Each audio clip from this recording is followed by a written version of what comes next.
Bismillahirrahmanirrahim. Assalamualaikum warahmatullahi wabarakatuh. Innal hamdalillah nahmaduhu wa nasta'inuhu wa nastaghfiruh wa na'udzu billahi min shururi anfusina wa min sayyiati a'malina.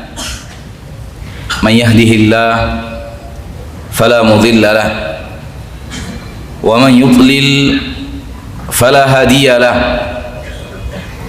Ashhadu an la ilaha illallah wahdahu la syarika lahu wa ashhadu anna Muhammadan abduhu wa rasuluh sallallahu alaihi wa ala alihi wa ashabihi wa man tabi'ahum bi ihsanin ila yaumiddin wa sallama tasliman katsiran. Ya ayyuhalladzina amanu taqullaha haqqa tuqatih wa la tamutunna illa wa antum muslimun. Ya ayyuhan nasu taqu rabbakumul ladzi khalaqakum min nafsin wahidah wa khalaqa minha zawjaha wa batha minhuma rijalan katsiran wa nisaa'a. Wattaqullaha alladzi tasaaluna bihi wal arham innallaha kana 'alaikum raqiba. Ya ayyuhalladzina amanu taqullaha wa qulu qawlan sadida yuslih lakum a'malakum wa yaghfir lakum dhunubakum wa man yuti'illaha wa rasulahu faqad faza fawzan 'azima. Amma ba'du fa inna asdaqal hadithi kitabullah wa khairal hadi hadi Muhammadin sallallahu alaihi wasallam wa syarral umuri muhdatsatuha fa inna kulla muhdatsatin bid'ah wa kulla bid'atin dhalalah wa kulla dhalalatin finnar. Ma'asyiral muslimin, ma'asyiral muslimat, al-hadirin wal hadirat, dan para pemirsa dimanapun antum berada, rahimani wa rahimakumullahu jami'an. Bersyukur kita kepada Allah tabaraka wa ta'ala yang maha pengasih lagi maha penyayang, yang telah mengumpulkan jasad kita di tempat terbaik di permukaan bumi. Masjid adalah tempat terbaik di permukaan bumi. Rasul kita sallallahu alaihi wasallam bersabda, khairu biqa'il ardi masajiduha. Sebaik-baik belahan bumi adalah masjid-masjidnya. Sebaik-baik tanah di permukaan bumi adalah masjid-masjidnya. Dan ini adalah salah satu tempat terbaik yang telah tercatat di Lauhul Mahfuz. Sebidang tanah yang akan dibangun di dalamnya Baitullah, rumah Allah subhanahu wa ta'ala. Bersyukur kita kepada Allah tabaraka wa ta'ala yang mengumpulkan kita di belahan bumi yang terbaik. Mudah-mudahan harapan besar kita kepada Allah tabaraka wa ta'ala Rabbul Izzati wal Jalalah, ketika Allah mengumpulkan kita di tempat terbaik, mudah-mudahan Allah juga menjadikan kita umat terbaik. Amin ya rabbal alamin. Karena Allah menciptakan dunia ini berpasang-pasangan. Allah berfirman, wa khalaqnakum azwaja. Kami menciptakan kalian berpasang-pasangan. Naam, makna yang sangat jelas dari ayat itu bahwa ada lelaki, ada wanita, ada jantan, ada betina, ada siang, ada malam. Akan tetapi para ulama menerangkan bahwa berpasang-pasangan itu pun juga ada pada manusia dan tempat. Lihatlah Nabi Muhammad sallallahu alaihi wasallam yang Allah letakkan di tempat mukim terbaik di permukaan bumi, yaitu di kota Madinah. Lelaki terbaik di permukaan bumi Allah letakkan di tempat mukim terbaik di permukaan bumi. Wal Madinatu khairul lahum law kanu ya'lamun. Madinah itu yang terbaik untuk mereka andai mereka mengetahui. Hadis-hadis sahih riwayat Imam Bukhari tentang keutamaan kota Madinah. Dan lihatlah orang-orang yang tidak dimuliakan oleh Allah menjauhi masjid, dan mereka berada di tempat-tempat yang dimurkai, dibenci oleh Allah Subhanahu wa taala. Afanallahu min dzalik. Semoga Allah menjaga kita, menjauhkan kita dari tempat-tempat yang tercela itu. Amin ya rabbal alamin. Dan kita berdoa, saya berdoa kepada Allah, semoga Allah tabaraka wa taala yang telah mengumpulkan jasad kita di tempat terbaik di permukaan bumi, semoga Allah kumpulkan jasad kita di surganya kelak. Amin ya rabbal alamin. Salawat dan salam kepada Nabi kita tercinta, Rasul kita yang mulia, yang kita sepakat, bahkan semua umat Islam yang ikhlas dalam keislamannya, ikhlas dalam keimanannya, sepakat menyatakan bahwa Nabi Muhammad adalah suri tauladan yang terbaik di permukaan bumi, dan tidak ada yang lebih baik daripada beliau sallallahu alaihi wasallam.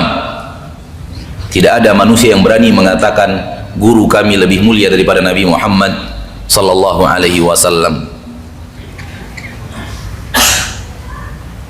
Akan tetapi di dalam praktek amalan ada orang yang mengatakan Nabi Muhammad suri tauladan terbaik, namun lemah dalam mengikuti dan meneladani dan menjadikan Rasulullah SAW sebagai suri tauladan. Dan kewajiban kita setelah kita menyatakan Rasulullah adalah suri tauladan yang terbaik adalah benar-benar menjadikan beliau suri tauladan yang terbaik dalam amalan kita. Dan kepada ini kita mengajak seluruh kaum muslimin dan muslimat. Jadikanlah amalan Anda sesuai dengan apa yang Anda katakan. Anda mengatakan Rasulullah sebagai suri tauladan terbaik sallallahu alaihi wasallam, jadikan beliau di dalam amalan sebagai suri tauladan yang terbaik. Bahwa apa yang beliau kerjakan, apa yang beliau lakukan, jadikan itulah yang terbaik, dan tidak ada yang terbaik lebih daripada itu, lebih daripada apa yang beliau sallallahu alaihi wasallam amalkan. Karena kalau seandainya lisan kita menyatakan beliau adalah suri tauladan yang terbaik, namun di dalam amalan kita mencontoh sesuatu selain seseorang selain beliau yang kita jadikan suri tauladan yang terbaik, maka yang akan berlaku di sisi Allah adalah amalan kita dan bukan perkataan kita. Ikhwani wa akhwati fid din, rahimani wa rahimakumullah. Di dalam Al-Quran surat Ali Imran ayat 133 sampai kepada 136, Allah bercerita tentang penduduk-penduduk surga, orang-orang yang akan menghuni surga Allah Rabbul Izzati wal Jalalah. Kita bacakan terjemahannya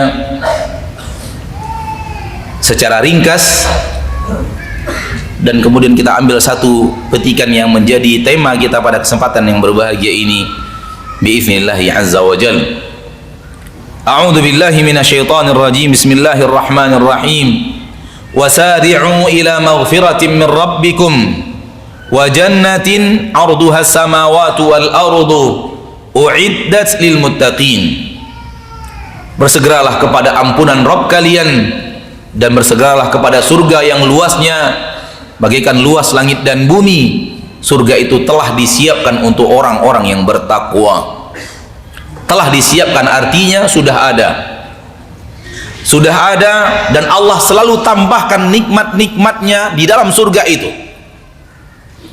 Sudah ada dengan kenikmatannya dan tidak berhenti, terus ditambahkan oleh Allah kenikmatan-kenikmatan yang ada di surga Allah subhanahu wa ta'ala, sampai akhirnya nanti kita masuk insyaallah, biiznillah, semoga Allah tabaraka wa taala jadikan kita penduduk surganya, dan kemudian ditambahkan terus oleh Allah nikmat itu, dan tidak berhenti penambahan nikmat itu di surga Allah subhanahu wa taala. Uiddat lil muttaqin, telah disiapkan,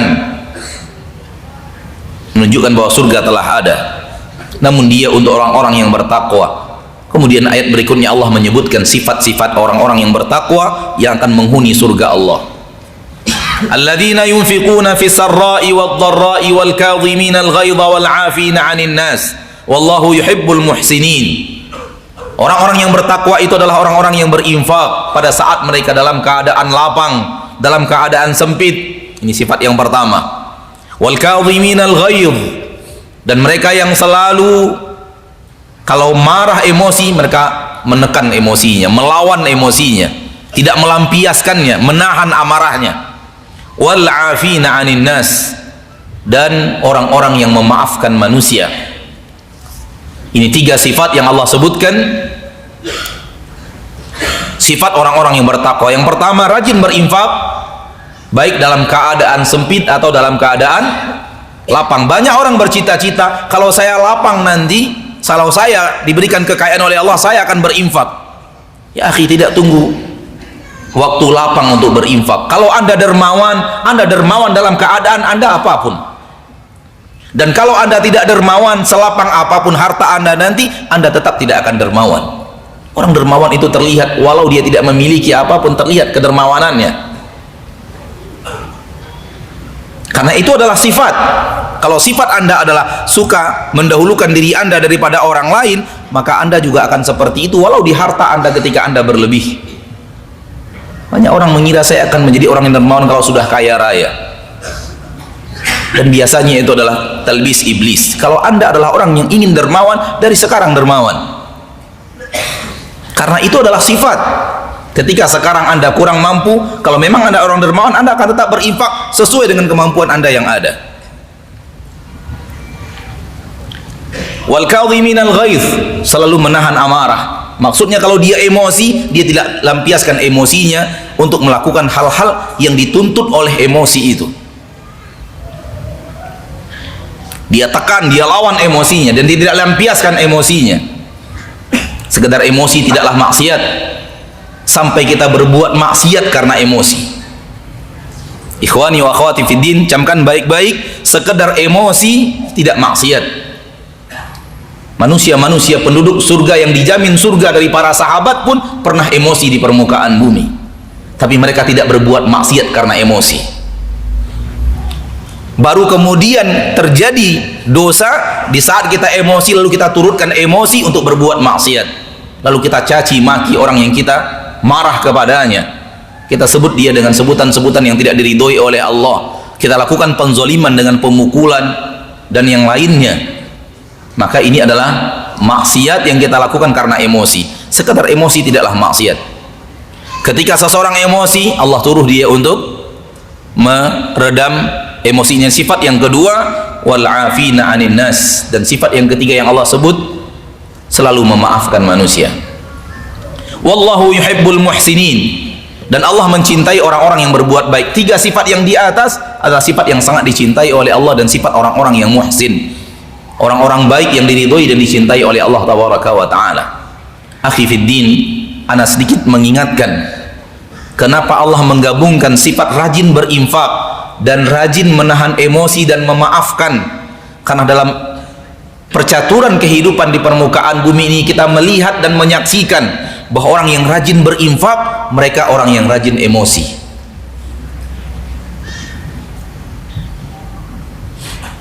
Pernahkah antum perhatikan? Orang yang rajin berinfak selalu terjebak dengan gampang emosi. Kalau belum perhatikan, dari mulai keluar dari masjid ini perhatikan. Apabila antum melihat orang yang rajin berinfak, coba perhatikan sifatnya. Dia adalah akan antum temukan orang yang rajin emosi. Maka himbauan kita kepada saudara-saudari kita yang sudah rajin berinfak, sempurnakan sifat ini untuk menjadi orang-orang yang benar-benar bertakwa. Sifat berikutnya kata Allah, walladzina idza fa'alu fahishatan aw zalamu anfusahum. Sifat orang yang bertakwa berikutnya penghuni surga. Ciri-ciri penduduk surga adalah apabila mereka fa'alu fahishatan, melakukan sebuah pekerjaan dosa dan maksiat, aw zalamu anfusahum, mereka menzolimi diri mereka, dzakarullaha, mereka langsung ingat kepada Allah, fastaghfaru lidzunubihim, dan mereka seketika itu juga beristighfar atas dosa-dosa mereka, minta ampun kepada Allah tabaraka wa taala atas dosa-dosa mereka. Wa man yaghfiru dzunuba illallah, dan siapa lagi yang akan mengampunkan dosa kecuali Allah. Walam yusirru ala ma fa'alu wa hum ya'lamun, dan mereka tidak continue, mereka tidak konsisten di atas apa yang mereka lakukan daripada maksiat itu. Wa hum ya'lamun, dan mereka mengetahuinya. Ini sifat berikutnya dari sifat orang yang bertakwa yang akan menjadi bahasan kita pada kesempatan yang berbahagia ini, yaitu sifat terbebas dari dosa yang tidak terus menerus. Pada ayat ini Allah bercerita, Allah menyampaikan sifat-sifat di antara sifat-sifat penduduk surga bukan manusia yang tidak bersalah, akan tapi orang yang tidak selalu bersalah dan continue di atas kesalahan. Ketika mereka bersalah, mereka segera mohon ampun kepada Allah, ingat kepada Allah, dan segera minta ampun kepada Allah tabaraka wa ta'ala. Ini dia sifat yang Allah sebutkan. Lalu kemudian Allah sebutkan ganjarannya, ulaika jazaohum maghfiratum min rabbihim, mereka itu ganjaran mereka adalah ampunan dari Rabb mereka, wa jannatun tajri min tahtihal anhar, dan surga-surga yang mengalir di bawahnya sungai-sungai, khalidina fiha, mereka kekal di dalamnya, wa ni'ma ajrul amilin, dan itu adalah senikmat-nikmat ganjaran orang-orang yang melakukan amal, yaitu surga Allah, ampunan Allah, dan surga Allah subhanahu wa ta'ala. Ayat ini dimulai dengan anjuran dan perintah Allah untuk bersegera kepada ampunan Allah dan surga Allah, dan ditutup dengan janji Allah untuk memberikan ganjaran kepada mereka, ampunan dan surga itu. Baik, terjemahan secara ringkas, tidak kita perpanjang. Daripada sifat-sifat sudah kita terjemahkan. Ada sifat-sifat yang terpuji dari sifat orang-orang yang bertakwa yang Allah sebut di dalam ayat ini, dan yang berhubungan dengan materi kita adalah pada ayat yang ke-135, ketika Allah tabaraka wa ta'ala mengatakan sifat orang yang bertakwa, walladzina idza fa'alu fahishatan aw zalamu anfusahum, mereka apabila melakukan perbuatan maksiat, apabila melakukan perbuatan keji dan maksiat, aw zalamu anfusahum, mereka menzolimi diri mereka, mereka menzolimi diri mereka. Ikhwani wa akhwati fid din rahimani wa rahimakumullah, ketika Allah menyebut sifat orang yang bertakwa, Allah tidak menyebut mereka adalah orang yang tidak bersalah. Bahkan sifat orang yang bertakwa disebutkan oleh Allah, idza fa'alu fahisha, apabila mereka terjerumus ke dalam perbuatan dosa dan maksiat. Jadi jangan pernah mengira orang yang bertakwa itu adalah orang yang terpelihara dari dosa. Kalau seandainya orang yang bertakwa adalah orang yang terpelihara dari dosa, alangkah sedikitnya orang yang bertakwa di permukaan bumi. Alangkah sedikitnya orang yang bertakwa di permukaan bumi. Karena akidah yang disepakati oleh ulama, disepakati oleh ahlu sunnah wal jamaah, bahwa yang terpelihara dari dosa hanya para nabi dan para rasul. Hanya para nabi dan para rasul, orang-orang yang terpelihara daripada dosa dan kesalahan. Itu pun para ulama berbeda pendapat, apakah terpelihara dari dosa-dosa besar dan kecil semuanya, terpelihara dari dosa besar dan terpelihara dari dosa kecil, atau hanya terpelihara atau hanya terpelihara dari dosa besar saja? Mafhum yang anak maksudkan? Apakah para nabi dan para rasul sepakat kita bahwa nabi dan rasul orang terpelihara daripada dosa dan kesalahan? Ulama berbeda pendapat, apakah maksum itu dari seluruh dosa besar dan dosa kecil, atau hanya dari dosa besar saja, tidak dari dosa kecil? Itu berkhilaf para ulama, dan Imam Nawawi di dalam syarah terhadap Sahih Muslim membawakan khilaf tersebut di dalam syarah beliau. Ikhwani wa akhwati fiddin rahimani wa rahimakumullah, kalau seandainya sifat orang yang bertakwa tidak punya dosa dan kesalahan, alangkah sedikitnya orang yang bertakwa. Kalau seandainya penduduk surga hanya orang yang tidak pernah berbuat salah, alangkah sepinya surga Allah yang luasnya bagaikan langit dan bumi. Maka dalam ayat ini Allah ketika berbicara tentang orang yang bertakwa, Allah tabaraka wa ta'ala menyebutkan mereka orang yang bertakwa itu juga pernah terjerumus ke dalam dosa dan kesalahan, sehingga Allah sebutkan wa idza fa'alu fahishatan aw dhalamu anfusahum, ketika mereka berbuat perbuatan keji dan maksiat dan mereka menzolimi diri mereka, berarti orang yang bertakwa akan terjerumus, tetap akan terjerumus ke dalam dosa dan kesalahan. Agama Islam setelah wafatnya Nabi Muhammad sallallahu alaihi wasallam, agama yang hak, tidak mengenal, setelah wafatnya Nabi Muhammad SAW tidak mengenal ada orang yang terpelihara dan bebas dari dosa dan kesalahan. Para ulama mengatakan al-ismatu dufinat yauma dufinal Mustafa sallallahu alaihi wasallam. Sifat terpelihara dari dosa itu sudah dikuburkan di permukaan bumi besertaan dengan dikuburkannya jasad Nabi Muhammad sallallahu alaihi wasallam. Enggak ada lagi sifat itu. Sifat terpelihara dari dosa habis. Kalau ada orang yang meyakini gurunya, kiainya, walinya itu terpelihara dari dosa dan kesalahan, cukup itu sebagai satu bukti ini aliran sesat. Cukup. Karena mereka telah menampatkan gurunya, orang yang mereka muliakan, setara dengan para nabi dan para rasul. Dan orang yang telah menyetarakan seseorang dengan para nabi dan para rasul, cukup itu sebagai bukti nyata bahwa mereka adalah orang-orang yang keluar daripada jalur yang benar, daripada siratul mustaqim.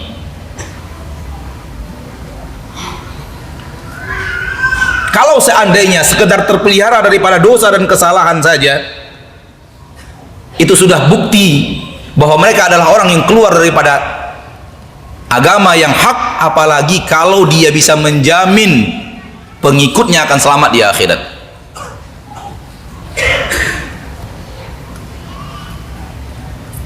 Kalau ada yang meyakini bahwa gurunya bisa menjamin setelah wafatnya Nabi dan Rasul, setelah wafatnya Nabi Muhammad SAW, gurunya bisa membuat dia selamat di akhirat, bisa dia membuat selamat di alam barzakh. Kalau ikut ini aman di alam barzakh, ikut ini aman di padang mahsyar. Maka ini level lebih tinggi dari level kesalahan yang tadi. Kalau yang tadi hanya gurunya yang dia letakkan sederajat dengan Nabi Muhammad dan para nabi dan para rasul lainnya, ini lebih daripada itu. Nabi Muhammad SAW berkata kepada anaknya Fatimah, ada yang lebih dekat dari Rasul, lebih daripada anak beliau sendiri? Ya Fatimah, hadis dalam Sahih Bukhari, ya Fatimah binta Muhammad, wahai Fatimah anak Muhammad, anak wanita, anak perempuannya Muhammad sallallahu alaihi wasallam, la ughni anki minallahi syai'a, aku tidak bisa menolong apapun engkau di sisi Allah tabaraka wa ta'ala. Di akhirat ayahmu tidak bisa menolong apapun untukmu kecuali dengan izin Allah. Maksudnya sini pertolongan mustaqillah, pertolongan yang independen, pertolongan yang permanen yang berasal dari Nabi Muhammad langsung di akhirat. Enggak ada, kata Nabi Muhammad sallallahu alaihi wasallam. Kalau ada pertolongan para nabi dan para rasul setelah izin dari Allah, man dzalladzi yashfa'u indahu illa biiznih. Tak ada yang bisa memberikan pertolongan di akhirat, memberikan syafaat di akhirat illa biiznih, kecuali dengan izin Allah subhanahu wa ta'ala. Selamatkan dirimu dari api neraka, kata Kata Nabi Muhammad SAW kepada Fatimah, di akhirat ayahmu tidak bisa berbuat apa untukmu. Maksudnya keinginan langsung pribadi saya harus menolong anak itu tidak ada di akhirat, kecuali dengan izin Allah. Dan ini tidak menafikan adanya syafaat yang mulia dari Nabi kita tercinta Muhammad sallallahu alaihi wasallam, dan beliau adalah sahibus syafaatin uzma, orang yang memiliki syafaat yang paling hebat di akhirat. Ini keyakinan kita. Tapi semuanya setelah izin dari Allah Subhanahu wa taala. Jadi kalau ada orang yang meyakini, mengajarkan bahwa dengan mengikuti dia selain setelah Nabi Muhammad akan selamat di akhirat, ini pastikan ini bahasan yang keluar daripada agama yang hak. Maka ciri orang yang bertakwa bukanlah terlepas daripada dosa dan kesalahan. Sadarilah wahai kaum muslimin, wahai kaum muslimat, bahwa kita adalah manusia, dan manusia Allah ciptakan memang untuk bersalah. Tak mungkin tidak. Sifat dasar manusia sebagai seorang makhluk bernama manusia bersalah. Itu sifat permanen yang tidak akan bisa lepas dari diri siapapun. Oleh karena itu ketika para nabi dan para rasul adalah manusia, Allah menurunkan penjagaan. Allah turunkan penjagaan dari dirinya. Allah menjaga mereka untuk tidak bersalah, karena mereka manusia. Kalau tidak dijaga, mereka akan seperti manusia lainnya. Sehingga turun sifat dari Allah, ismah, penjagaan Allah, terjaga daripada dosa dan salah. Maksum artinya orang yang dipelihara oleh Allah dari dosa dan salah, orang yang dijaga oleh Allah untuk tidak berbuat dosa dan salah. Butuh penjagaan dari Allah untuk tidak terjerumus ke dalam dosa dan salah untuk para nabi dan para rasul. Kalau tidak, mereka adalah manusia seperti manusia lainnya. Allah berfirman dalam Al-Quran di akhir surat Al-Kahfi, "Qul innama ana basyarun mithlukum." Katakan, saya manusia seperti kalian. Kalau dikembalikan kepada sifat dasar makhluk sebagai manusia, maka semua orang akan bersalah, kecuali kalau Allah turunkan ismah sehingga dia menjadi orang yang maksum, dipelihara daripada dosa dan kesalahan. Itu hanya milik para nabi dan para rasul. Kata para ulama ketika berbicara di dalam biografinya Abu Bakar, Abu Bakar bukanlah orang yang terpelihara daripada dosa dan kesalahan. Abu Bakar bukanlah orang yang terpelihara daripada dosa dan salah. Walaupun di dalam sejarah beliau manusia tidak bisa menemukan kesalahannya. Lihat, manusia yang bermuamalah bersama Abu Bakar radhiyallahu taala anhu dan menukilkan kehidupan Abu Bakar kepada generasi setelahnya tidak bisa menemukan kesalahan Abu Bakar itu apa. Namun dengan itu pun para ulama mengatakan beliau adalah manusia yang tidak terpelihara daripada dosa dan salah, walau kita tidak tahu apa kesalahannya dan apa dosanya.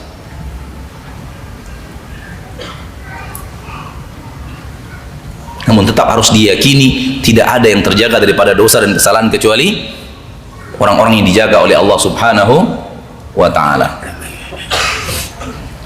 Maka manusia memiliki sifat dasar akan berbuat salah, sehingga sifat orang yang bertakwa apabila mereka terjerumus ke dalam kesalahan, ada masa di mana mereka terjerumus ke dalam kesalahan.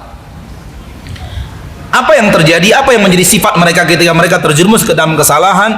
Zakarullah, mereka ingat kepada Allah, fastaghfaru, maka mereka beristighfar kepada Allah, lidzunubihim, untuk dosa-dosa mereka. Bagi kita yang belajar ilmu kaidah nahwu dan sarf dan ilmu bahasa Arab, kita tahu fa itu adalah sifat, adalah huruf yang menunjukkan kedekatan waktu. Yang menunjukkan apa? Kedekatan waktu. Bahwa setelah dia bersalah, segera fastaghfaru lidzunubihim, segera mereka mohon ampun kepada Allah tabaraka wa ta'ala atas dosa-dosa dan kesalahan mereka. Dan Allah kemudian tekankan, wa may yaghfiru dzunuba illallah, siapa yang akan mengampunkan dosa kecuali Allah? Siapa lagi yang akan mengampunkan dosa kecuali Allah? Walam yusirru, dan mereka tidak continue, mereka tidak konsisten, ala ma fa'alu, atas apa-apa yang mereka kerjakan daripada kesalahan. Ini sifat orang yang bertakwa. Sifat orang yang bertakwa adalah tidak pernah punya sifat continue di atas sebuah maksiat, bukan terpelihara daripada dosa dan maksiat. Maka orang yang bertakwa apabila terjerumus ke dalam kesalahan wajar, karena dia orang manusia. Namun yang tidak mereka miliki adalah continue di atas dosa dan kesalahan, terbebas daripada dosa yang selalu dikerjakan, dan tidak meninggalkan dosa dan maksiat itu, dan tidak beristighfar kepada Allah, dan tidak minta ampun kepada Allah tabaraka wa ta'ala atas dosa dan kesalahan itu. Ini sifat orang yang bertakwa. Di dalam hadis yang sahih riwayat Imam Tirmidzi, Nabi SAW mengatakan, kullu bani Adam khata', seluruh bani Adam orang yang berbuat kesalahan. Jadi ini fitrah yang melekat pada diri manusia, karena dia manusia, dia bani Adam, dia pasti berbuat salah. Namun kesalahan mereka bukan kesalahan yang selalu mereka kerjakan. Kesalahan orang-orang yang bertakwa bukan hari ini melakukan kesalahan yang sama, besok melakukan kesalahan yang sama, lusa melakukan kesalahan yang sama, esok lusa melakukan kesalahan yang sama, hari berikutnya melakukan kesalahan yang sama, dan terus continue di atas kesalahan yang sama. Itu bukan sifat orang yang bertakwa. Maka lihatlah diri kita, ma'asyiral muslimin, ma'asyiral muslimat rahimani wa rahimakumullah. Ayat ini Allah turunkan untuk dijadikan pedoman dalam kehidupan kita, rambu-rambu dalam kehidupan kita. Mari masing-masing kita bertanya kepada diri kita masing-masing. Para ulama mengatakan, Imam Abdullah bin Mas'ud mengatakan, dan para ulama setelah beliau mengatakan, orang yang sibuk mengurus kesalahan dirinya sehingga tidak punya waktu untuk mengurus kesalahan orang lain adalah orang yang selamat. Dan orang yang sibuk melihat kesalahan orang lain dan lupa memikirkan kesalahan dirinya adalah orang yang tertipu.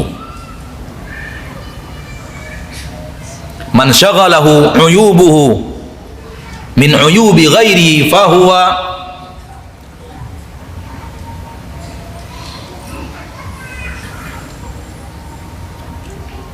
barang siapa yang dia disibukkan untuk urusan kesalahan dirinya daripada kesalahan orang lain, fahuwa, lafaz kalimatnya fahuwa, lupa ana lafaz kalimat bahasa Arabnya, wa man syaghalahu uyubun nasi an uyubi ghairi fahuwa maghrur.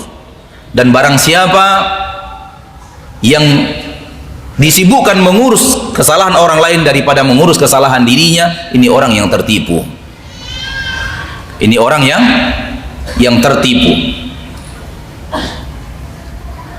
Dan Allah tabaraka wa ta'ala ketika menyebutkan sifat ini agar masing-masing kita mengurus diri kita masing-masing. Karena manusia sekarang sibuk mengurus orang lain. Dan tadi di muqaddimah dari pengurus masjid ana dengarkan, walau sambil sholat, karena kita manusia sambil sholat masih terdengar orang yang berbicara. Jangan sibuk urusan orang lain. Dan itu anjuran yang benar, anjuran yang benar. Ana sekedar menambahkan saja dari apa yang beliau katakan. Lakukan hal yang untuk antum ada manfaatnya, dan tinggalkan hal yang untuk antum tidak ada manfaatnya. Menyibukkan diri dengan berita kemudian tidak ada manfaat apapun untuk diri kita adalah kesalahan, dan masuk ke dalam apa yang dikatakan Abdullah bin Mas'ud tadi. Orang yang menyibukkan dirinya untuk melihat kesalahan orang lain, lupa menyibukkan diri dengan melihat kesalahan dirinya, orang yang tertipu.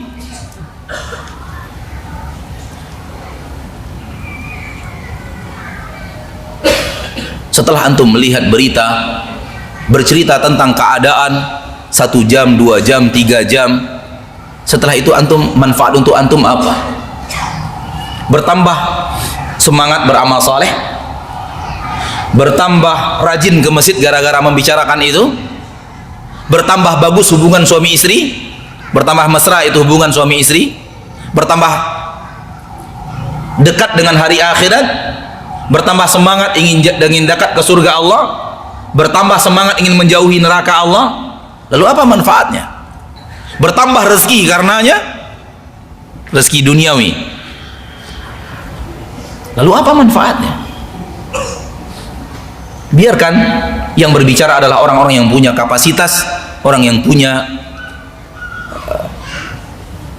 wewenang untuk itu. Adapun kita berdoa kepada Allah tabaraka wa taala agar Allah tabaraka wa taala selalu berikan kepada kita keamanan untuk negeri yang kita cintai ini, dan Allah berikan kepada kita pemimpin yang menyayangi kita, yang tidak menzalimi kita, dan semoga Allah tabaraka wa taala Rabbul Izzati wal Jalalah jadikan pemimpin-pemimpin kita adalah orang yang sayang kepada rakyatnya, dan biarkan Allah yang memutuskan siapa yang Allah angkat menjadi pemimpin.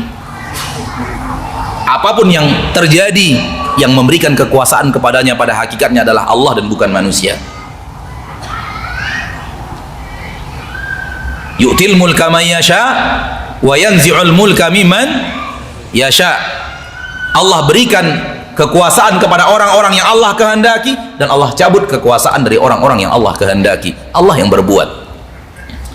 Cukup segitu, dan mudah-mudahan itu tidak membicarakan keadaan yang ada, hanya sekedar menambah nasihat bahwa tidak perlu sibuk dengan keadaan yang ada. Sibukkan diri dengan Al-Quran, sibukkan diri dengan hadis Nabi tercinta SAW. Lakukan yang ada manfaat untuk diri antum. Wallahu ta'ala alam. Kita lanjutkan. Walam yusirru ala ma fa'alu. Bukanlah sifat orang yang bertakwa continue di atas kesalahan. Akan tetapi sebagai Bani Adam, dia adalah orang yang pasti melakukan kesalahan. Ana selalu ingatkan saudara-saudariku kaum muslimin dan muslimat, kalau antum melihat orang yang benar-benar soleh, menurut pandangan antum benar-benar soleh, boleh katakan itu menurut pandangan saya kepada dia. Tambahkan dia pasti punya salah yang saya tidak tahu. Tambahkan itu. Karena kita melihat sebagian saudara-saudari kita kaum muslimin dan muslimat, kadang-kadang ketika ngefan dengan seseorang, orang yang dia ngefan karena kesolehannya dijadikan bagaikan malaikat. Ustadz bagaikan malaikat, ini orang ini bagaikan malaikat. Batil, kalimatnya saja batil. Bagaikan malaikat berarti tidak punya dosa dan salah. Yang benar adalah ini ustadz saya suka, ini ustadz saya lihat dia amalannya baik dan semacamnya, dan menurut saya dia orang, menurut saya, karena menurut Allah belum tentu, menurut saya dia orang saleh, dan saya tidak tahu apa kesalahannya, tapi dia pasti punya kesalahan yang saya tidak tahu. Tambahkan itu supaya tidak lahir ta'assub, tidak lahir fanatik berlebihan kepada seorang manusia. Syaitan ya akhi, ketika menanamkan kepada antum fanatik dan terlalu berlebihan kepada seseorang karena antum anggap dia saleh, suatu saat dia ingin mencampakkan antum kepada kehinaan. Kapan? Di saat terbongkar kesalahan orang soleh yang antum sangat ngefan kepadanya itu. Ketika terdengar oleh antum, terbukti oleh antum dia punya kesalahan, antum akan punya semangat beragama dan semangat istiqomah drop, hancur sehancur-hancurnya. Dan dia akan datang lagi kepada antum, setan itu akan datang kepada antum dan mengatakan, kalau ini orang yang sangat saya sukai karena kesolehannya begini, apalagi saya. Maka dia ajak antum untuk kepada maksiat yang jauh lebih besar daripada itu. Maka ini adalah tipu daya syaitan. Mencintai orang soleh boleh, akan tapi ketahuilah bahwa orang soleh siapapun di permukaan bumi pasti punya dosa dan kesalahan, tidak mungkin lepas daripada dosa dan salah. Walau kita tidak tahu dosanya apa dan kesalahannya apa, tanamkan dia pasti bersalah yang kita tidak tahu apa kesalahannya, supaya kelak ketika kalau seandainya terjadi sampai kepada kita dia melakukan kesalahan, kita sudah siap. Memang saya meyakini dia tidak pernah Tidak pernah saya meyakini dia bebas daripada dosa dan salah. Dia manusia biasa. Dia manusia biasa seperti manusia lainnya. Dan dia bukan nabi dan rasul. Apalagi 1500 tahun, sudah hampir 1500 tahun setelah wafatnya Nabi Muhammad sallallahu alaihi wasallam. Siapa manusia-manusia di zaman ini yang akan punya sifat yang jauh daripada dosa dan kesalahan? Ikhwani wa akhwati fid din, rahimani wa rahimakumullah. Jadi sifat orang yang bertakwa adalah walam yusirru ala ma fa'alu.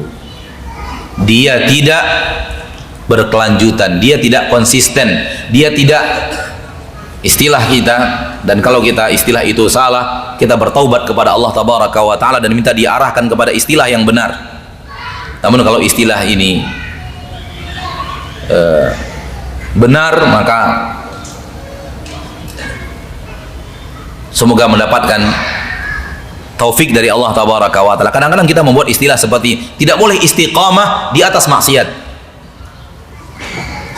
Saya katakan bahwa kalau istilah ini benar, alhamdulillah. Kalau tidak, kita bertaubat kepada Allah. Karena kata-kata istiqamah di atas maksiat, istiqamah lebih kepada ibadah.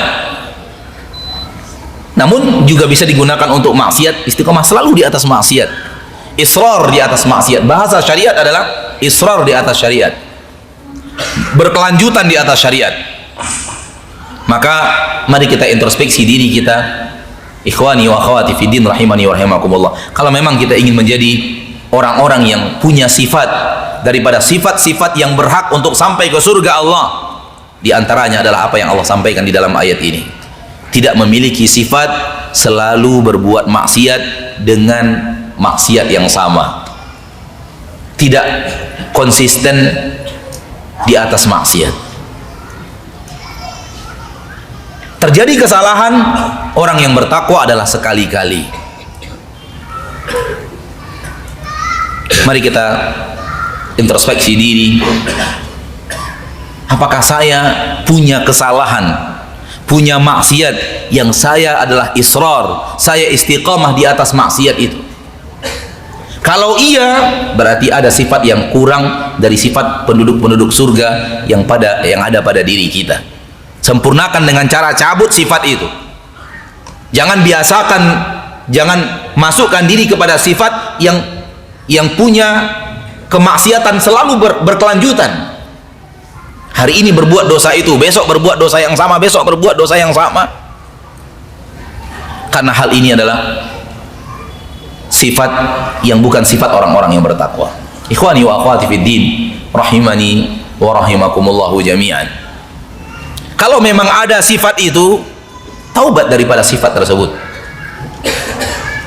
Tinggalkan sifat itu, sesali maksiat yang kita istiqamah di atasnya, yang kita israr di atasnya, berkelanjutan dan continue di atasnya, dan bertekad untuk tidak memiliki maksiat yang continue itu. Oleh karena itu, salah satu ilmu yang diwajibkan Allah tabaraka wa ta'ala secara fardu ain setelah tauhid, setelah akidah yang benar yang menjauhkan kita daripada syirik dan kufur, dan setelah amal-amal wajib adalah berilmu tentang apa yang kita lakukan harian, setiap hari.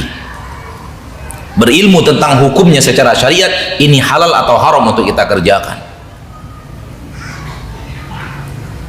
Supaya apa? Supaya kita terhindar daripada sifat continue di atas maksiat. Karena pekerjaan harian kita, kalau kita sebagai seorang pedagang, apa yang kita lagangkan, apa yang kita lakukan dari transaksi dagang, kita harus tahu hukum syariatnya.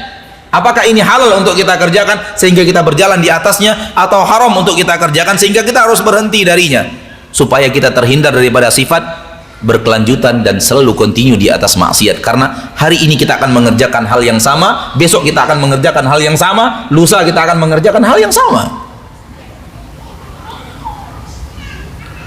Maka ini adalah ilmu yang sifatnya fardu ain, dan masing-masing kita berbeda sesuai dengan bedanya aktivitas harian kita. Yang pedagang wajib mengetahui transaksi perdagangan yang dia lakukan halal atau tidak. Yang pegawai wajib mengetahui apa yang dilakukan daripada pekerjaan kepegawaiannya itu halal dalam syariat atau tidak, supaya dia tidak terjebak dalam dosa kontinu setiap hari. Karena ini sifat yang bisa menjauhkan kita dari surga Allah Subhanahu wa ta'ala. Dan orang yang terjebak ke dalam dosa yang kontinu, ada yang terjebaknya ke dalam dosa-dosa maksiat besar, dan ada yang maksiat kecil. Setiap hari dia lakukan maksiat besar. Na'udzubillahi min dzalik. Lihat, ada orang yang terjerumus setiap hari kepada transaksi riba dan membuat akad transaksi riba dan menjadi saksi atas transaksi riba. Itu pekerjaan hariannya. Fala haula wala quwata illa billahil aliyyil azim. Semoga Allah memberikan hidayah kepada orang-orang kaum muslimin yang seperti itu, dan Allah keluarkan mereka daripada jebakan maksiat itu. Rasulullah SAW mengatakan Allah melaknat orang yang memberikan makan riba, yang memakan harta riba, memberikan harta riba, menjadi saksi atas transaksi riba, yang menjadi penulis transaksi riba. Dan kalau itu pekerjaan hariannya, maka dia terjebak ke dalam dosa maksiat besar setiap hari. Tak terbayangkan betapa besar dosanya dan betapa besar murka Allah tabaraka wa ta'ala kepada orang yang seandainya dia wafat kepada Allah dalam kondisi yang seperti ini. Dan ada orang yang terjerumus dalam dosa setiap hari, kontinu di atas dosa-dosa kecil, dan itu pun bukan sifat orang yang bertakwa. Walau dia terjebak ke dalam kontinu di atas dosa-dosa kecil. Ikhwani wa akhwati fiddin, maka perhatikan diri kita, ya, karena agama ini pada dasarnya urusan masing-masing. Agama pada dasarnya adalah urusan masing-masing. Agama urusan saya masing-masing. Saya sendiri dengan agama saya, sendiri dengan agamanya, antum sendiri dengan agama antum, orang tua kita sendiri dengan agamanya, dan itu yang akan kita pertanggungjawabkan masing-masing di hadapan Allah Subhanahu wa ta'ala. Oleh karena itu, seorang suami yang bertakwa kepada Allah tidak bertanggung jawab kepada Allah kalau istrinya adalah orang yang berbuat maksiat, kalau anaknya adalah orang yang berbuat maksiat, karena Allah telah memutuskan alla taziru waziratun wizra ukhra. Kita tidak akan memikul dosa orang lain. Dosa suami tidak akan dipikul oleh istrinya, dosa istri tidak akan dipikul oleh suaminya, dosa anak tidak dipikul oleh orang tuanya, dan begitu juga sebaliknya. Akan mempertanggungjawabkan diri masing-masing. Maka kita katakan agama masing-masing. Oleh karena itu, ketika kita membaca agama, membaca syariat, membaca Al-Quran, membaca hadis, pertanyaan yang ada pada diri kita masing-masing, bagaimana kita dengan aturan Allah ini? Kalau memang ada, ya, kalau memang ada kita punya sifat maksiat yang setiap hari kita kerjakan, maka nasihat kita kepada saudara kita kaum muslimin dan muslimat pada sore hari yang berbahagia ini, di salah satu tempat terbaik di kota Malang pada kesempatan yang berbahagia ini, kita menasihati diri kita dan saudara-saudari kita kaum muslimin dan muslimat, cabut daripada sifat itu, sifat kontinu di atas maksiat, karena itu bukan sifat orang yang bertakwa. Dosa kecil walaupun kecil, kalau setiap hari dikerjakan, dia bukanlah sesuatu yang kecil. La tahqiranna saghiratan innal jibala minal hasa. Jangan remehkan hal-hal yang kecil. Gunung yang besar adalah kumpulan bebatuan.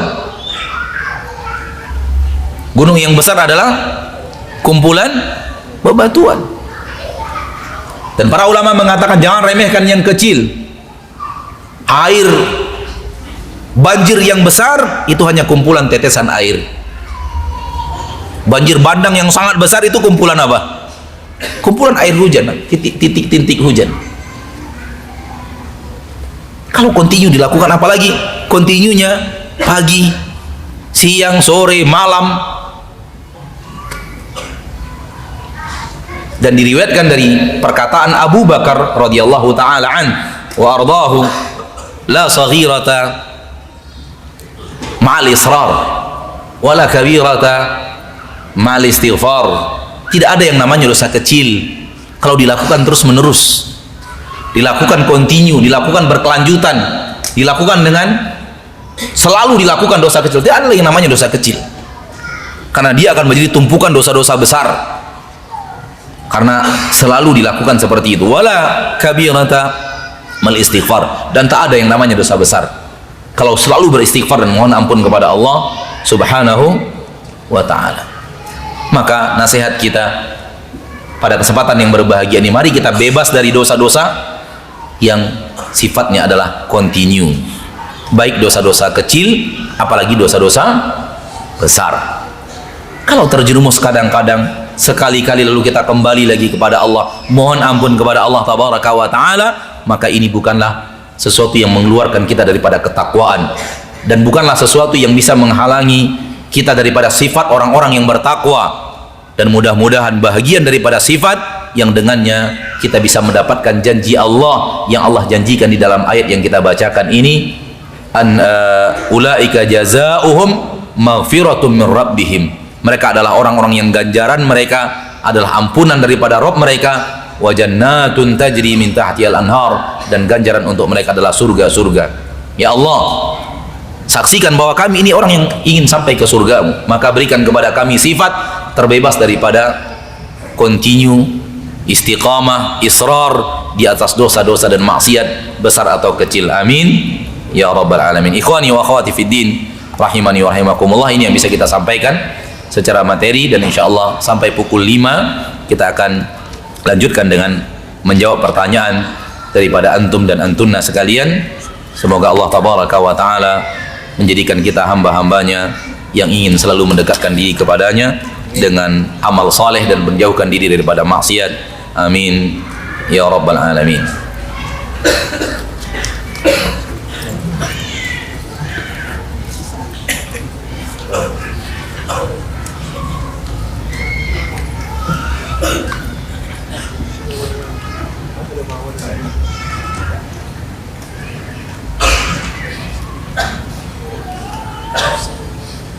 Kiat-kiat apa yang harus dilakukan agar tetap istiqomah dalam ketaatan?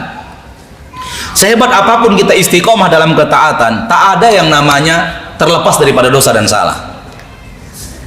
Ini yang ingin sebenarnya kita tekankan di bahasan tadi, bahwa yang namanya istiqomah di atas ketaatan itu bukanlah artinya tak pernah terjerumus ke dalam kesalahan.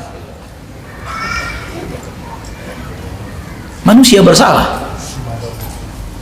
Tahukah kita bahwa sebahagian sahabat Nabi terjerumus dalam dosa khamar, dan mereka orang-orang yang hidup bersama Rasul kita tercinta Muhammad sallallahu alaihi wasallam, para sahabat yang beriman, yang akidah Ahlussunnah meyakini bahwasanya para sahabat adalah orang-orang yang akan menghuni surga Allah, dijamin surga Allah tabaraka untuk para sahabat Nabi Muhammad sallallahu alaihi wasallam. Tapi mereka terjerumus ke dalam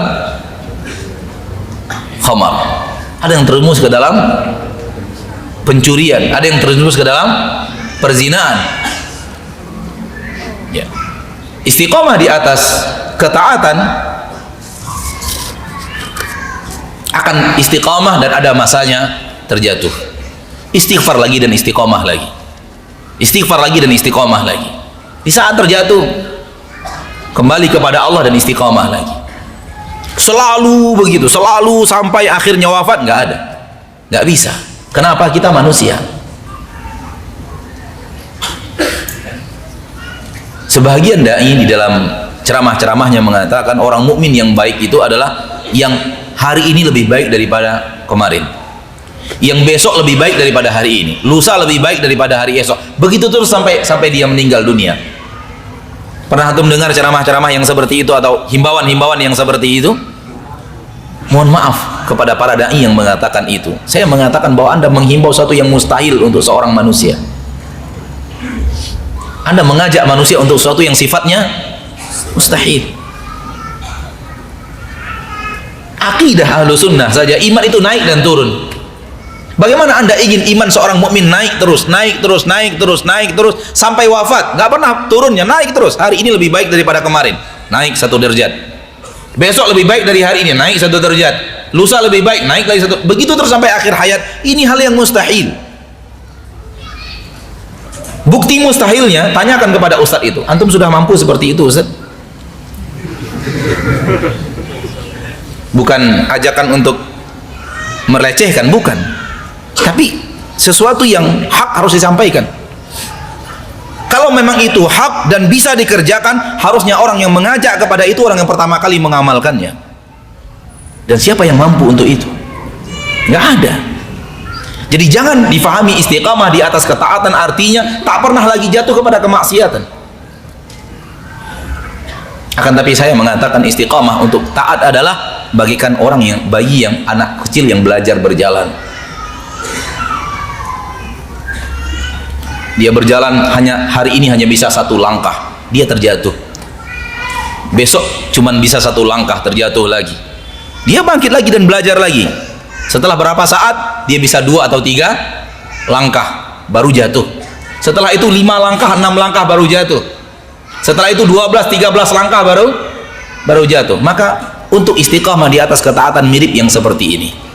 Kita istiqamah, terjatuh. Istiqamah lagi, mohon ampun kepada Allah, istighfar lagi. Sebagaimana yang kita bahas dalam ayat tadi, dan akan berjalan di atas ketaatan dan jatuh lagi. Tapi sekian lama istiqomahnya akan lebih panjang daripada yang sebelumnya. Wallahu ta'ala a'la wa a'lam bis-shawab. Mohon maaf, ini pertanyaan begitu banyak, dan pertanyaan yang panjang-panjang terpaksa nggak kita bacakan. Seperti ini, panjang seperti ini pertanyaannya.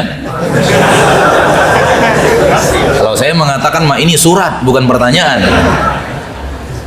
Cukup antum ya menulis pertanyaan, bukan menulis surat. Jadi untuk membaca saja butuh waktu yang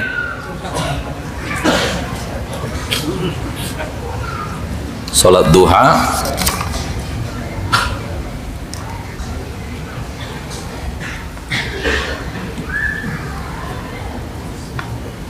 Bagaimana cara mendakwahi keluarga yang menyimpang dalam beragama? Nabi Muhammad punya keluarga yang menyimpang agamanya? Nabi Muhammad SAW, Nabi kita tercinta, Rasul kita yang mulia, punya keluarga yang menyimpang dalam beragama? Punya. Paman beliau sendiri,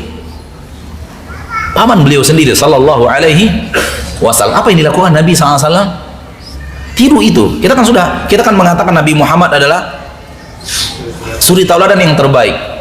Kenapa kita tidak meniru Nabi kita Muhammad SAW? Ternyata yang dilakukan Nabi SAW, beliau tidak berhenti menasihati. Beliau tidak berhenti apa? Menasihati. Dan menasihati tetap dengan akhlak yang baik, tutur kata yang baik, budi pekerti yang baik. Tapi tidak berhenti. Terbukti sampai akhir hayat Abu Talib, Nabi Muhammad tetap menasihati. Di detik-detik terakhir nafasnya, Nabi Muhammad tidak berhenti menasihati pamannya Abu Talib. Di hembusan-hembusan nafasnya yang terakhir, Nabi mengatakan, ya am, kun la ilaha illallah kalimatan wahaju laka biha indallah. Wahai am, wahai pamanku, ucapkan la ilaha illallah, sebuah kalimat aku akan berhujah nanti di hadapan Allah untuk dirimu. Aku akan berhujah di hadapan Allah dengan la ilaha illallah yang kau ucapkan di hadapan Allah. Tapi tetap saja, maka menasihati keluarga adalah dengan cara tidak berhenti menasihati. Itu caranya. Kalau yang antum tanyakan bagaimana caranya Ustadz supaya keluarga saya mau terima, jawaban saya pun tak tahu. Bahkan cara seperti itu Nabi pun tak tahu. Kalau Nabi tahu bagaimana cara menerima, pasti dia dimasukkan ke dalam hati pamannya Abu Talib. Manusia tidak bisa masuk ke dalam hati seseorang dan merubahnya menjadi awalnya tidak mau menjadi mau, tidak bisa. Tidak bisa ya akhi. Kita tidak bisa masuk hati manusia untuk menjadikan hati manusia itu awalnya benci menjadi senang, menjadi suka, menjadi cinta. Awalnya memusuhi menjadi menerima dan mencintai, nggak bisa. Itu hati manusia. Yang bisa melakukannya adalah pemilik hati itu, yaitu Allah subhanahu wa ta'ala. Kita hanya bisa menasihati. Seluruh para nabi dan para rasul, ingat, seluruh para nabi dan para rasul tanpa terkecuali, Para nabi dan rasul, dan mereka manusia-manusia terbaik dan manusia-manusia yang paling afdal, manusia-manusia yang paling hebat dalam berdakwah. Seluruhnya mengatakan kepada kaumnya, wa ma alaina illal balaghul mubin. Tidak ada kewajiban kami kecuali menyampaikan. Itu dia dakwah. Hanya menyampaikan. Soal setelah itu orang ikut atau tidak ikut bukan kewajiban dakwah. Kewajiban dakwah adalah menyuarakan kebenaran dengan akhlakul karimah, menyuarakan yang hak dengan akhlak yang baik, menyatakan yang hak adalah hak dan batil adalah batil dengan hujah yang jelas dan akhlak yang mulia. Ini kewajiban dakwah, bukan merubah orang agar orang itu keluar daripada kesalahan dan masuk kepada kebenaran.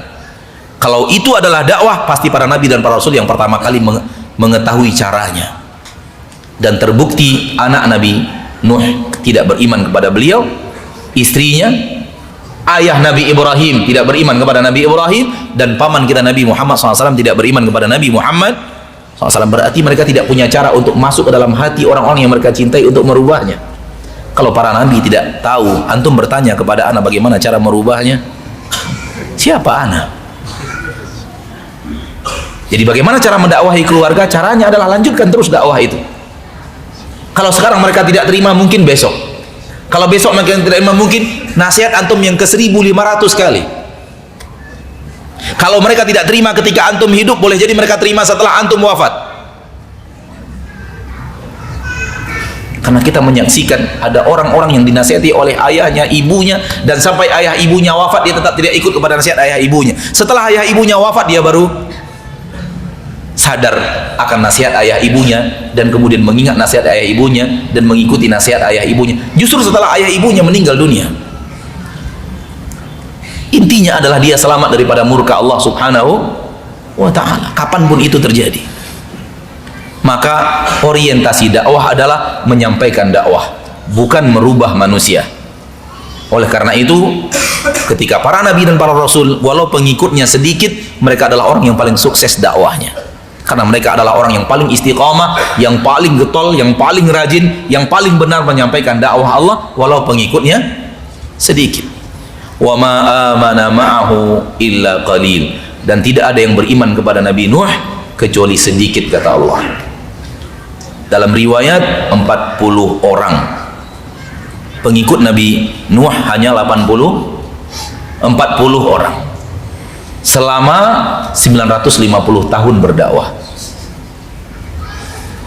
Itu kalau diambil angka rata-rata 20 tahun satu yang beriman. 20 tahun berdakwah, hanya satu yang beriman. Tapi beliau adalah manusia yang paling hebat di dalam berdakwah, yang paling sukses di dalam berdakwah, sehingga Allah masukkan kepada 5 manusia terbaik di permukaan bumi. Ulul azmi minar rusul, Nabi kita Muhammad SAW, Nabi Ibrahim, Nabi Musa, Nabi Isa, dan Nabi Nuh alaihi salam. Padahal 40 orang dalam 950 tahun. Antum belum sampai 950 kali ngomong ke keluarga sudah bosan. Karena antum bukan terbaik dalam berdakwah seperti para nabi dan para rasul. Belum 950 kali. Coba antum jujur, berapa kali antum mendakwahi keluarga antum? Sampai 950 kali. Nabi Nuh 950 tahun. Dan di dalam surat Nabi Nuh, lailau wa nahara, siang malam. Siang malam dakwahnya. Apa Pak? Dibilang bawel saja sudah berhenti antum. Dibilang bawel kamu ini, itu terus disebutkan udah berhenti antum dakwah. Coba lihat. Karena memang para nabi dan para rasul yang terhebat. Wallahu taala alam. Jadi kalau ingin menasihati keluarga dan sukses dalam menasihati keluarga, caranya adalah jangan berhenti menasihati, tapi tetap dengan akhlak yang baik, dengan tutur kata yang baik, sesuai dengan perintah Allah di dalam Al-Quran, ud'u ila rabbika bil hikmati wal mau'izatil hasanah.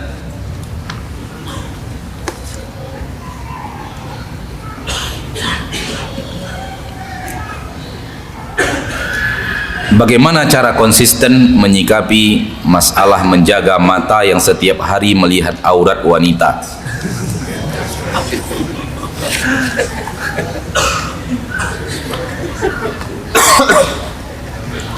memang sangat sulit di negeri yang banyak aurat yang sangat banyak terbuka. Memang sangat sulit. Oleh karena itu orang yang sukses hebat. Oleh sangat itu orang yang sukses adalah, dan bedakan antara melihat dan terlihat. Bedakan antara melihat dan terlihat. Sebagaimana beda antara mendengar dan terdengar. Kalau terlihat tidak dosa. Yang dosa itu melihat, berarti menyengaja untuk melihat.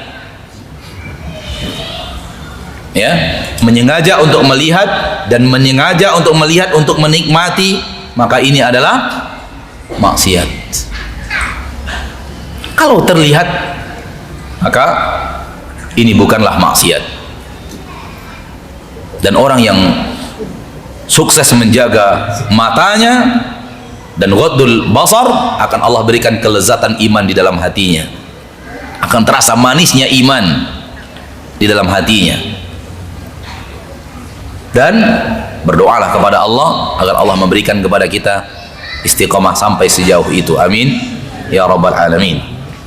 Nasihat anak kepada diri pribadi, sayang, menjauh sayang ya, karena ada saudara-saudara kita yang terganggu di sana.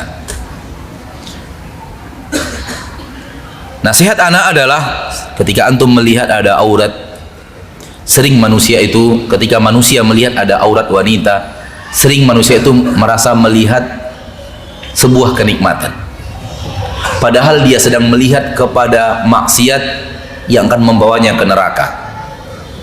Maka nasihat ana, lihat aurat wanita itu sebagai api yang berkobar-kobar, api yang menyala-nyala.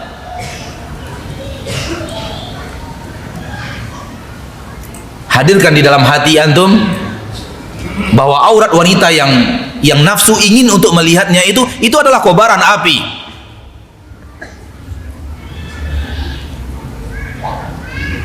Dan dia benar-benar sesuatu yang akan bisa menarik kita kepada kobaran api di akhirat kalau kita terjerumus ke dalamnya. Karena awal zina adalah pandangan mata. Dan kalau kita lepaskan mata kita kepada aurat wanita, dia akan mengajak kita kepada hal yang lebih parah daripada itu, dan akhirnya akan dia jerumuskan kita ke dalam perzinaan. Oleh karena itu ketika Allah tabaraka wa ta'ala melarang kita berzina, Allah mulai dengan melarang kita untuk melepaskan mata kita ke aurat kaum wanita. Allah berfirman dalam Al-Quran surat An-Nur, "Qul lil mu'minina yaghuddu min absarihim wa yahfadhu furujahum wa qul lil mu'minati yaghuddna min absarihinna wa yahfadhna furujahun." Katakan kepada kaum mukminin, tundukkan pandangan kalian, jaga kemaluan kalian daripada berzina. Katakan kepada kaum mukminat, tundukkan pandangan kalian dan jaga kemaluan kalian dari berzina. Ketika Allah melarang kita untuk berzina, Allah mulai dari pandangan mata, karena itu adalah pintu pertama untuk menjerumuskan kita ke dalam dosa maksiat yang lebih besar daripadanya. Maka orang yang bisa menjaga matanya terpelihara daripada dosa-dosa besar yang seperti itu. Maka pandanglah dia sebagai kobaran api, dan dia adalah kobaran api kalau kita lanjutkan. Nah,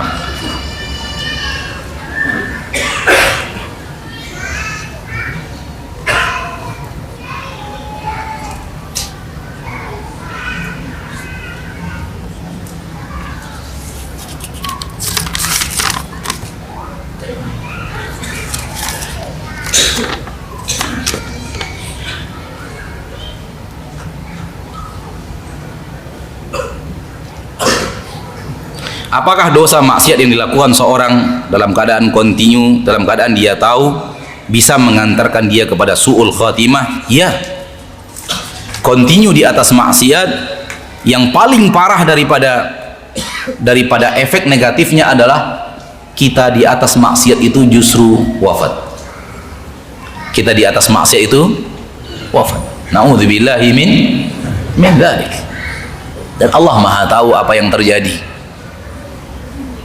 salah satu efek negatif yang berbahaya dalam continue dalam maksiat, kalau hari ini berbuat maksiat yang sama, besok berbuat maksiat yang sama, besok berbuat maksiat yang sama, berarti hari-hari kita dipenuhi oleh maksiat itu, dan kita akan wafat di salah satu hari itu. Kalau kita tidak bertobat, ada kemungkinan ketika kita sedang berbuat maksiat itu kita wafat, membuka aurat maksiat. Setiap hari buka aurat. Coba lihat betapa banyaknya orang yang wafat dalam keadaan membuka aurat. Wallahu ta'ala a'la wa a'lam.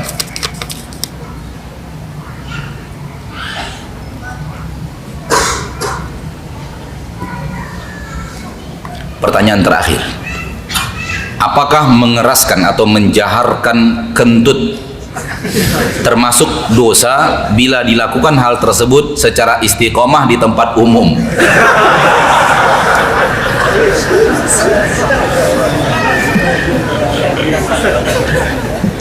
Kentut istiqomah di tempat umum, Masya Allah.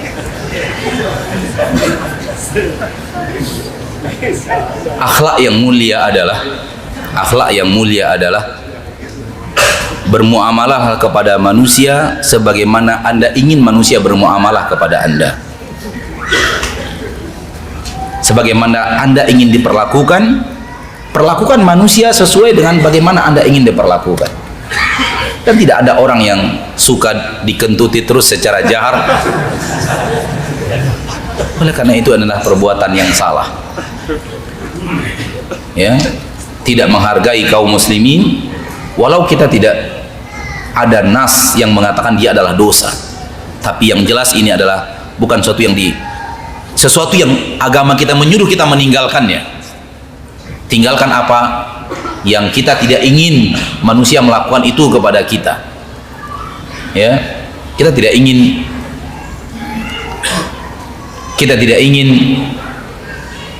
manusia melakukan itu kepada kita, maka manusia juga tidak ingin itu dilakukan kepadanya. Dan di beberapa negeri kaum muslimin, kentut secara keras itu aib yang sangat besar.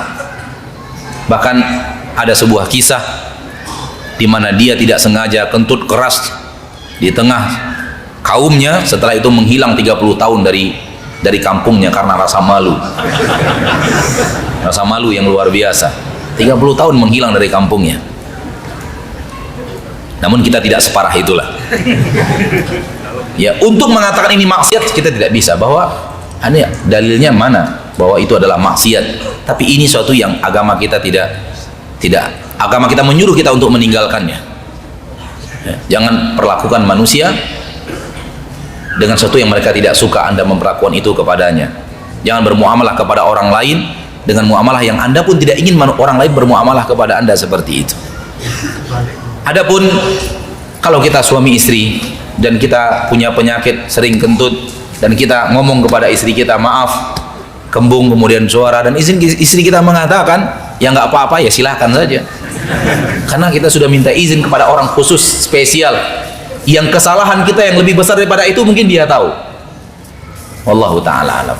Jadi sampai di sini pertemuan kita pada kesempatan yang berbahagia ini, dan kita berdoa kepada Allah tabaraka wa ta'ala yang maha pengasih lagi maha penyayang, agar Allah tabaraka wa ta'ala sempurnakan sifat-sifat orang yang bertakwa dalam diri kita, sehingga mudah-mudahan dengannya kita termasuk orang-orang yang bisa mewarisi surga Allah subhanahu wa ta'ala. Amin ya rabbal alamin. Subhanakallahumma wa bihamdik, asyhadu an la ilaha illa anta, astaghfiruka wa atubu ilaik. Assalamualaikum warahmatullahi wabarakatuh. Ana dari tadi ngomong mengingat lagi apa yang tadi ana lupa, dan setelah tutup baru ingat, subhanallah. Ya, man syaghalahu uyubu nafsihi an uyubin nas fahuwa ma'dzur, wa man syaghalahu uyubun nas an uyubi nafsihi fahuwa maghrur. Barang siapa yang disibukkan mengurus aib kesalahan dirinya dan sibuk mengurus kesalahan dirinya sehingga tidak ada waktu untuk mengurus kesalahan orang lain, ini orang yang ma'dzur, orang yang dimaafkan Allah. Dan barang siapa yang menyibukkan dirinya mengurus aib orang lain dan lupa mengurus kesalahan dan aib dirinya, fahuwa maghrur, orang yang tertipu. Wallahu taala alam. Wassalamualaikum warahmatullahi wabarakatuh.